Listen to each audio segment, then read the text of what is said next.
बहुत समय पहले एक छोटे से गांव में एक वृद्ध साधु जिनका नाम हरिदास था रहते थे। हरिदास जी एक महान ज्ञानी और ध्यानस्थ साधु थे। उनका आश्रम गांव के किनारे स्थित था, जहां वे साधना करते थे और लोगों को ज्ञान प्रदान करते थे। गांव के लोग हरिदास जी का बहुत सम्मान करते थे। उनकी शांति और सरलता ने सभी को आकर्षित किया था। लोग उनसे सलाह लेने आते थे और उनके पास बैठकर ध्यान करते थे। साधु का जीवन बहुत साधारण था, लेकिन उनकी बातें गहरी और प्रभावशाली थीं।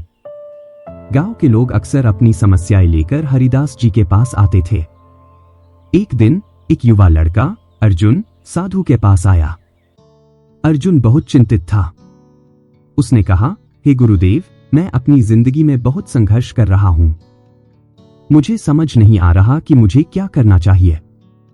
हरिदास जी ने मुस्कुराते हुए कहा, बेटा, जीवन में संघर्ष तो सभी को करने पड़ते हैं, लेकिन सच्ची सफलता तभी मिलती है जब हम अपने लक्ष्यों के प्रति दृढ़ रहते हैं। अर्जुन ने पूछा, लेकिन गुरुदेव, मैं इतना थक गया हूं, क्या मुझे हार मान लेनी चाहिए? हरिदास जी ने कहा, हार मानने का कोई प्रश्न ही नहीं है। यदि तुम थक गए हो तो थोड़ी देर के लिए विश्राम करो, लेकिन हार मत मानो। अर्जुन ने साधु की बातें सुनी और थोड़ी देर के लिए आश्रम में रहने का निर्णय लिया। हरिदास जी ने उसे ध्यान करने की विधि सिखाई। उन्होंने उसे बताया कि ध्यान से मन को शांत किया जा सकता है और सही निर्णय लिया जा सकता है। कुछ दिनों के बाद अर्जुन ने ध्यान करना शुरू कर दिया।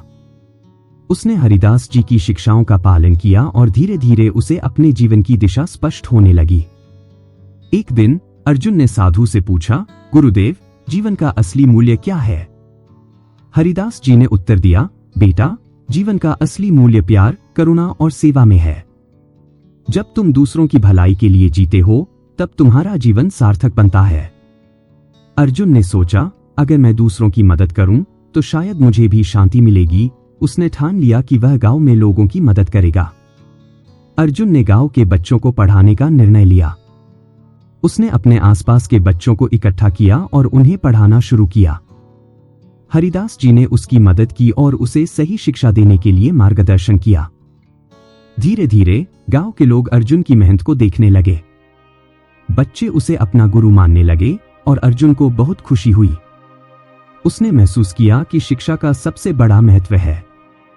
लेकिन जैसे जैसे समय बीतता गया, अर्जुन को कुछ कठिनाइयों का सामना करना पड़ा। कुछ लोग उसकी शिक्षा के प्रयासों का मजाक उड़ाते थे। उन्होंने कहा, यह लड़का बेकार है, वह क्या कर सकता है? अर्जुन ने साधु जी से अपनी चिंता व्यक्त की। हरिदास जी ने उसे धैर्य रखने को कहा। उन्होंने कहा, बेटा, किसी भी महान कार्य में कठिनाइयां आती हैं। अगर तुम सच्चे मन से कार्य करोगे तो सफलता अवश्य मिलेगी। हरिदास जी ने अर्जुन को एक कहानी सुनाई। उन्होंने कहा, एक बार एक नन्हा बूंद गिरने वाला बादल था। वह बहुत निराश था कि उसकी बूंदों का कोई महत्व नहीं है। लेकिन जब वह समुद्र में गिरा तो उसने महसूस किया कि वह समुद्र का हिस्सा बन गया है। उसने देखा कि उसकी बूंदें मिलकर एक विशाल समुद्र का निर्माण करती हैं। अर्जुन ने यह कहानी सुनकर समझा कि भले ही उसकी कोशिशें छोटी लगें, लेकिन अगर वह सच्चे दिल से प्रयास करेगा तो वह भी बड़े परिवर्तन ला सकता है। अर्जुन ने फिर से अपने प्रयासों को जारी रखा। उसने गांव में एक पुस्तकालय की स्थापना की और शिक्षा के महत्व को सभी तक पहुंचाने का प्रयास किया। धीरे धीरे गांव के लोग उसकी मेहनत को समझने लगे। गांव में बदलाव आने लगा। लोग शिक्षा के प्रति जागरूक होने लगे। बच्चे स्कूल जाने लगे और शिक्षा प्राप्त करने लगे। अर्जुन को देखकर हरिदास जी ने कहा, बेटा, तुमने बहुत अच्छा काम किया है। तुम्हारी मेहनत रंग ला रही है। एक दिन गांव में एक बड़ा मेला लगा। अर्जुन ने साधु जी के साथ मिलकर मेले में शिक्षा और स्वास्थ्य के विषय पर एक स्टॉल लगाया। वहां उन्होंने लोगों को स्वास्थ्य के महत्व और शिक्षा की आवश्यकता के बारे में बताया। मेले में कई लोग आए और अर्जुन की बातें सुनकर प्रभावित हुए। उन्होंने कहा, यह लड़का तो बहुत ज्ञानवान है, हमें इसकी बातें सुननी चाहिए। कुछ समय बाद हरिदास जी ने अर्जुन से कहा, बेटा, अब मुझे यहां से जाना होगा, लेकिन मैं तुम्हारी प्रगति को देखकर बहुत खुश हूं। तुमने जो किया है वह अन्य लोगों के लिए प्रेरणा है। अर्जुन ने कहा, गुरुदेव, आपके बिना मैं यह सब नहीं कर पाता। आपकी शिक्षाएं मेरे लिए अमूल्य हैं। हरिदास जी ने मुस्कुराते हुए कहा, अब तुम्हारा कर्तव्य है कि तुम दूसरों को भी शिक्षा दो। मैं तुम पर विश्वास करता हूं। हरिदास जी की विदाई के बाद अर्जुन ने और भी मेहनत की। उसने गांव में शिक्षा के क्षेत्र में कई परिवर्तन किए। उसने एक स्कूल खोला जहां बच्चे न केवल पढ़ाई कर सकें बल्कि अपने मन के अनुसार कला और खेल भी कर सकें। अर्जुन ने यह सुनिश्चित किया कि सभी बच्चे समान अवसर प्राप्त करें, चाहे उनकी आर्थिक स्थिति कोई भी हो। उसने कई छात्रवृत्तियां प्रदान की ताकि गरीब बच्चे भी शिक्षा प्राप्त कर सकें। गांव में शिक्षा का स्तर धीरे धीरे बढ़ने लगा।